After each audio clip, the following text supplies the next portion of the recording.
خواب بودم خواب دیدم مردم، بی نهایت خسته و افسردم.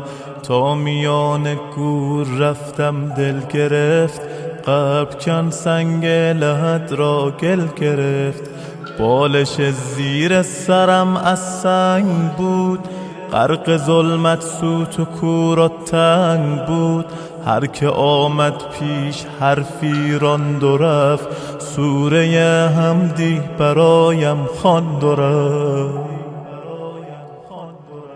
خسته بودم هیچ کس یارم نشد، تشنه بودم در پی یک جرعه آب.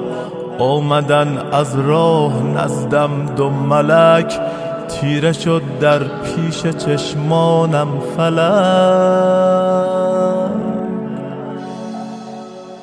یک ملک گفتا بگو دین تو چیست، دیگری فریاد زد رب تو کیست.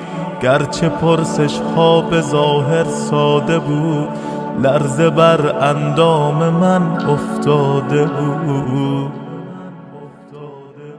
چهره ام از شرم می شد سرخ و زرد، بار دیگر بر سرم فریاد کرد.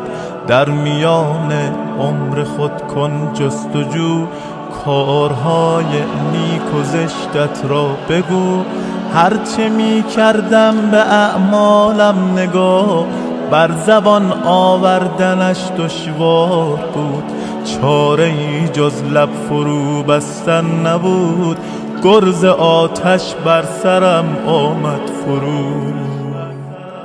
چون ملائک ناامید از من شدن، حرف آخر را چنین با من زدن. عمر خود را ای جوان کردی تباه، نامه اعمال تو باشد سیاه.